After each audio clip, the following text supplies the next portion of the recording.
Welcome back to Video Soul. At only 20 years old, this singer, songwriter is being groomed for huge success and superstardom if she doesn't have that already. Her self-titled debut album has 2 singles simultaneously riding the charts, and the word has it that the best is yet to come. Please help me welcome the lady who can boast a 7-octave vocal range, and there are many that can say that. I don't know of any, really. Mariah Carey. Hi, Mariah. Hi. How you doing? Good, how are you? Oh, great.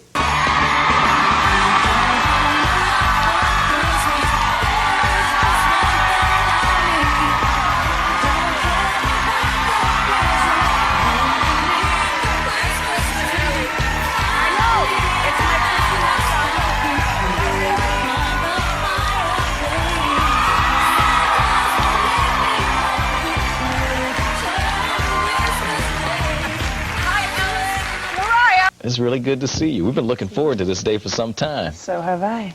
I mean, you came on the scene in a big way. You know, I was telling you before we came on that the packaging on your CD single, before I even listened to the record, just the packaging, I said, this woman must be bad, because they put a lot of money in this packaging. There's got to be something good inside here. It turned out to be a #1 song on all the charts. How'd that feel to have, I mean, a song that was the song, I mean, for that particular... Mariah, that really, she just said Merry Christmas early. I can't tell you how much it means to me that I think you probably go to sleep around 5 or 6 a.m., don't you? Well, but who's counting? Yeah, but it's a big deal for you to be here this early. Thank you so much for being here. Thank you so much. I love coming to see you. Yeah. And the festive audience, and I didn't know. I thought maybe wear the robe. I was like, do I do the robe? And then I was going to do the robe without the ensemble beneath. And then I got scared of that. Particular point in time, I mean, for all radio stations, that was the song, Vision of Love. It felt incredible, especially because I wrote the song to know that people were enjoying it, you know, and getting something out of it when I put so much into writing it, and it's a very emotional song for me, so it was amazing. What was the motivation for the song? It's about sort of everything that was happening in my life at the time. I wrote it when I had just signed my record deal with Columbia.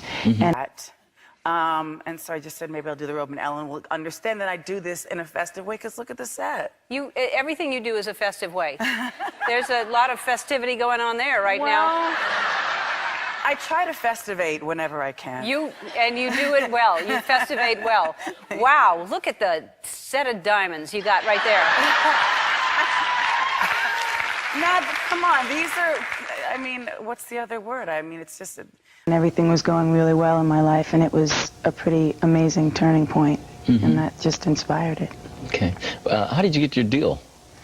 Okay, I was a backup singer for Brenda K. Starr, and she became like my best friend, and everybody who met me, she would say, oh, you got to hear my friend Mariah, you know, she's 18 years old, she writes all her own songs. So she brought me to this party, and she introduced me to Tommy Mottola, who's the president of CBS Records. And what's the other? Celebratory. Celebratory diamonds. Yes. Yes. What are you celebrating? Just the holidays? Life and wearing diamonds. And life and wearing diamonds. Yeah. Well, I can't thank you enough for being here, because I love having you here, but I know it's early for you, because it is. Here's the thing about me. Anybody who knows me, I am on time. I am usually early. I am never ever late. So we're like the exact same person. We're exactly the same opposite. Now you are always I saw the show. Handed him my tape, and I never expected him to listen to it, or I just expect him to like throw it aside. But he went out to the limo and he put it on his way home from the party, and he turned around and came back to find me, because there was no phone number on the tape or nothing. So he just he found me that Monday through her managers, and I had my deal. You're kidding. No, it was incredible. I mean, that's like a movie. I mean, if I'm sitting in a movie theater watching that, I'm going, yeah, right. You're late. You were 2 hours late. But I wasn't. Okay, this annoyed me. All right. There was a time change, right? And for the rehearsal? No, I don't even go to rehearsal sometimes. But here's what happened was, nobody told me that there was a time change between the 2 countries we were going to. So we were an hour late, but really it wasn't my fault, because technically speaking, the artist is supposed to be like told what time they're gonna be on stage. Sure. Yeah. Or the person handling the artist should have at least... Seriously, that's a dream at 18 years old. So it took, your album was released when you were 19, is that right? Yeah, no, 20. When you were 20? I recorded when I was 19. Okay. So how long did it take you to get together all the albums, or all the cuts for the album? Or were some of the songs that you played for him that night some of the things that made the album? There were 5 songs on the demo, and 4 of them ended up on the record. Really? So I had almost half the songs that I had Told you, but that's that one instant. I'm talking about all the other times. Like, you, come on, admit it. What makes you think I've been late before? Because I know you, and I know that you're. So when you're late, do you think to yourself, "Oh, I'm just going to be late," or do you? No, I really try, and half the time it's not even my fault. I'm telling the truth. It used to always be my fault, okay?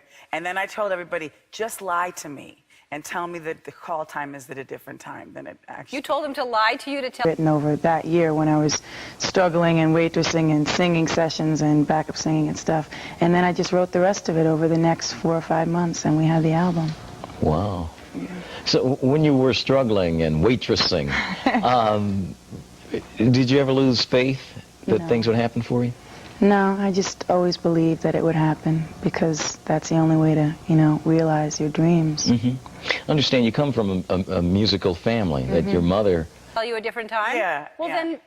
Tell me earlier, so then I'll be on time. Oh, earlier. I see. Yeah. Well, let's talk about the show. Okay. So, what made you decide to do it #1, and why is it a docu-series and not a reality show? Well, wouldn't you rather do a docu-series? Because it's behind the scenes of my tour. Yes. And getting it all set up and all that, and yeah. So everyone gets to see. Now, there's like Johnny was saying, do we see the real Mariah? Do you think that there's a real Mariah that we're going to see? That we're missing? Yes. Are we missing a real?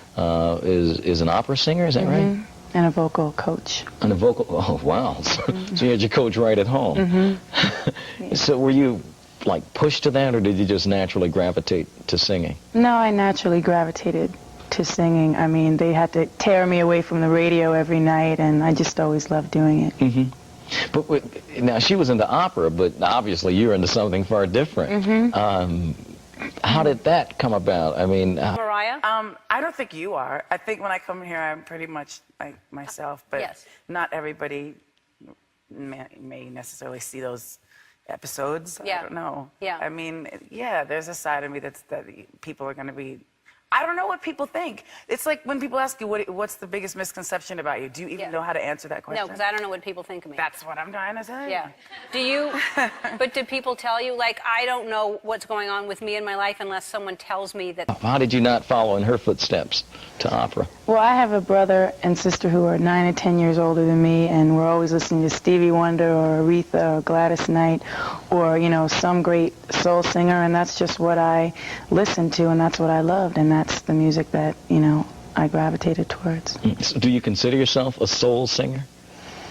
I'm a singer. If people feel that my music is soulful, then I guess so. Yeah, well, they do. And I got to ask you this, too, because you're people... Something's in a magazine. Are you the same way? I try to avoid... Yeah, I don't know what's going on. Yeah, I'd rather just, let it go. Right. It's November, and it's the holiday, and I feel like we should show everyone a picture that I have of you as a treat, just as a holiday treat. Oh, my goodness. It's... Nobody informed me there would be a picture. No, I know, but I found it. Okay. Oh, I can't even tell the story. What? Why not? Well, it was 4 in the morning. Okay. Watch all the time. Is she black? Is she white? Is what, My mother is Irish, and my father is Venezuelan and black. Oh, is that right? Okay. So, I don't know what that makes me. I'm human. It makes you beautiful. And you are that. You are beautiful. Let's take a look at the video, the first one that really happened for, was #1 song in this country, Vision of Love, Mariah Carey. And that's beautiful. Mariah Carey with Vision of Love. Okay. 4 in the morning. Yes. And I decided to take a bath, and then I was bombarded by somebody. I'm not going to say who it was. And they're related to my manager, though. But I don't want to say it. And she was like, let's take a picture. Just take a picture. I'm like, no, go away. But by the way, I'm wearing a bodysuit under that. Nobody can see. They think they think that it's new, but I'm not. Right. No, but it's good to wear diamonds in the tub because... But they're not going to fall off. It was only... Love. That one run you do it near the end is just ridiculous. I mean, it's like all the singers out there must listen to this and go, dang. She's too bad. Thank you. Mariah Carey's our guest. We'll be back to talk with her more in just a couple of minutes.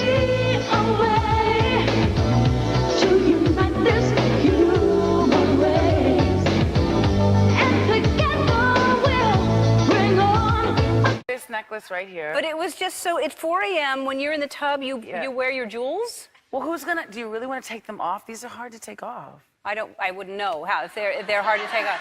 You have people Like that she can can't help. buy it if she wants. No, I want to go. You can have people take them off for you. Somebody come take off my necklace. I'm taking a bath. And then it takes so long, and they already ran the water.